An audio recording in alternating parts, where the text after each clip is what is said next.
अपने कामकाज के अलावा एक्स्ट्रा कमाई करना चाहते हैं, अपनी कमाई में और पैसा जोड़ना चाहते हैं, तो आज हम आपके लिए लाए हैं कमाई करने का एक और आसान तरीका। एटीएम का इस्तेमाल तो आप सभी करते होंगे।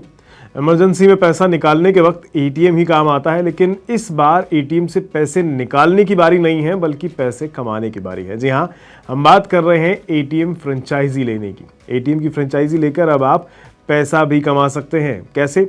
चलिए आज की चर्चा इसी बात पर करते हैं। नमस्कार, मेरा नाम है रोहित कौशिक और आप देख रहे हैं मनी 9 पर अपना सपना मनी मनी। तो इस मुद्दे में गहराई तक जाने से पहले आपको एटीएम फ्रेंचाइजी लेने के लिए कुछ बातें जानना बेहद जरूरी है। जैसे एटीएम फ्रेंचाइजी कोई बैंक नहीं देता है। बैंक ने ये काम थर्ड पार्टी वेंडर्स को सौंप रखा है। थर्ड पार्टी वेंडर्स के रूप में प्रमुख नाम जो टॉप पर हैं उसमें Tata Indicash ATM, Hitachi Muthoot ATM और इंडिया वन एटीएम आते हैं।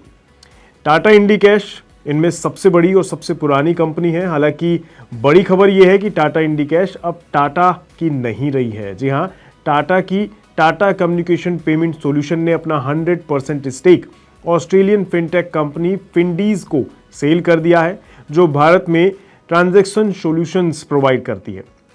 और ये एटीएम फ्रेंचाइजी अब फिंडी एटीएम के नाम से जानी जाती है। तो अब अगर आपको फिंडी एटीएम फ्रेंचाइजी लेनी है तो आपके पास क्या कुछ होना चाहिए, इस पर बात करते हैं। एटीएम फ्रेंचाइजी लेने के लिए सबसे पहले तो आपके पास सही लोकेशन होनी चाहिए, मतलब जहां लोगों की आवाजाही अच्छी खासी हो। ऐसी जगह पर काम करने के लिए कम से कम 6x6 का एक कमर्शियल स्पेस आपके पास होना चाहिए।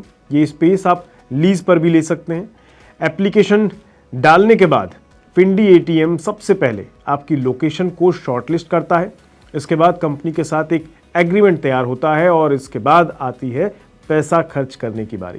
कुल इन्वेस्टमेंट जो बताया जा रहा है वो तकरीबन 5 लाख का है। इसमें से 2 लाख वर्किंग कैपिटल के तौर पर इस्तेमाल होगा, जिसमें से 2,25,000 जो है वो रिफंडेबल अमाउंट है और 75,000 रुपये मर्चेंडाइज फीस है, यानी फ्रेंचाइजी के तौर पर जो ये फीस लेंगे वो है। और सब फाइनल होने के बाद कंपनी की ओर से ATM machine, 4G connectivity setup और यूपीएस प्रोवाइड किया जाएगा कंपनी की तरफ से। एटीएम फ्रेंचाइजी होने वाली कमाई पर अगर बात करें तो उससे पहले आपको थोड़ी सी जानकारी देश में एटीएम के इतिहास पर भी ले लेनी चाहिए। एटीएम मशीन का इस्तेमाल पहली बार देश में 1980 में हुआ था। भारत में प्रति लाख आबादी पर महज 28 एटीएम हैं। आबादी के लिहाज से वैश्विक स्तर पर हम काफ़ी पीछे ज़रूर हैं, क्योंकि ग्लोबल औसत जो है वो 50 एटीएम का है।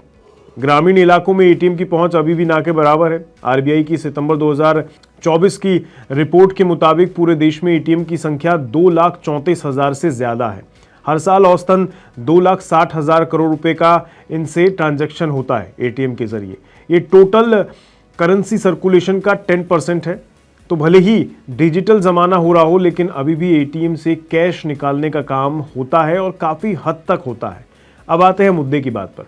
एटीएम फ्रेंचाइजी लेने के लिए कितना खर्च होगा, एटीएम शुरू हो जाने के बाद सभी ट्रांजैक्शन के लिए क्या कुछ हिसाब किताब है, ये अब आपको बताते हैं और बदले में आपको कमीशन जो मिलता है उस पर जानकारी लेते हैं। लेकिन हाँ, यहाँ ध्यान देने वाली बात यह है कि एटीएम के रखरखाव की जिम्मेदारी आपकी होगी। इससे जुड़ा खर्च भी आपको ही करना होगा, मतलब इलेक्ट्रिसिटी का बिल पेमेंट, कारपेंटर वगैरह का वर्क, हाउसकीपिंग और वहाँ की साफ सफाई की जिम्मेदारी आपको करनी होगी। इसके लिए 1 साल तक का लॉक इन पीरियड भी हो सकता है, जिसकी जानकारी आप कंपनी से लेंगे। उससे पहले एटीएम ब्रांच अगर आप बंद करने की सोचते हैं तो हो सकता है आपकी जो जमा की गई रकम है उस पर कोई पेनल्टी भी लगती हो, यानी 2,25,000 का जो रिफंडेबल अमाउंट है उस पर इसका इम्पैक्ट पड़ सकता है। इसलिए एटीएम फ्रेंचाइजी लेने से पहले एक बार ज़रूर सोच लीजिएगा और पूरी जानकारी के बाद कोई फैसला लीजिएगा। अब बात करते हैं कमाई कितनी होगी और खर्च हटाने के बाद बचत क्या होगी। कमाई की बात करें तो हर कैश ट्रांजैक्शन पर कंपनी की दी हुई जानकारी के मुताबिक 8 रुपये मिलते हैं और नॉन कैश ट्रांजैक्शन पर 2 रुपये मिलते हैं। इसके अलावा अगर हर महीने 3,000 ट्रांजैक्शन आप लिमिट क्रॉस कर देते हैं 3,000 ट्रांजैक्शन की, तो एटीएम से 3,000 ट्रांजैक्शन पर 2,000 मंथली बोनस भी आपको अलग से मिलेगा। सालाना आधार पर रिटर्न ऑफ इंटरेस्ट यानी आरओआई 30 से 50% तक का है। आसान शब्दों में एक अनुमान के तौर पर कैलकुलेट करें तो अगर एक दिन में आपके एटीएम से 250 लोगों ने ट्रांजैक्शन किया, तो जिसमें मान लीजिए 65% कैश ट्रांजैक्शन है और 35% नॉन कैश ट्रांजैक्शन हो, तो मंथली इनकम 45,000 के आसपास बैठेगी। ऐसे ही अगर रोजाना 500 ट्रांजैक्शन हो जाते हैं तो करीब 88 से 90 हज़ार रुपये कमीशन के रूप में आपको मिल जाएंगे। ऐसे में अगर एटीएम स्पेस खुद का हो तो इलेक्ट्रिसिटी और सिक्योरिटी गार्ड का कुल खर्च हर महीने का 20 से 30 हज़ार रुपये के बीच हो सकता है।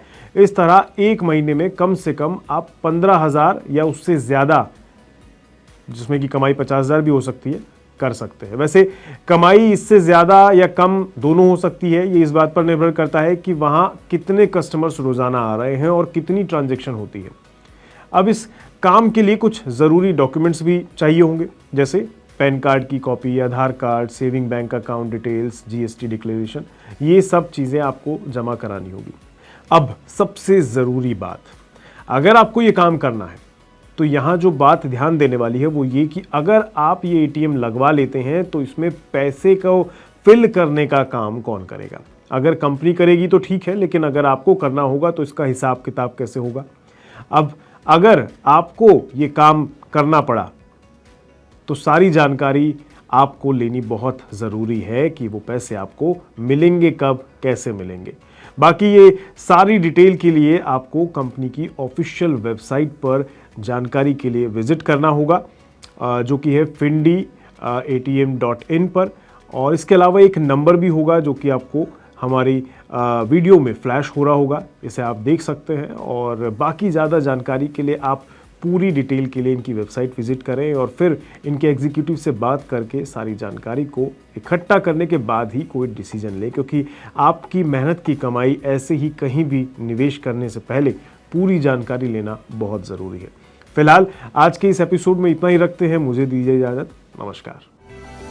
इस सिप से तो नींद टूटती है, लेकिन केवल जागना नहीं, आगे भी तो बढ़ना है। उसके लिए चाहिए एक और सिप। हर महीने छोटी छोटी रकम के इंस्टॉलमेंट यानी सिस्टमैटिक इन्वेस्टमेंट प्लान से शुरू कीजिए निवेश। लेकिन पैसे बढ़ाने वाली कौन सी सिप आपके लिए रहेगी अच्छी? म्यूचुअल फंड सिप से जुड़े हर सवाल का जवाब, मेरी सिप मेरा सवाल। सोमवार से शुक्रवार 4 बजे मिलेंगे हम सिर्फ मनी 9 पर।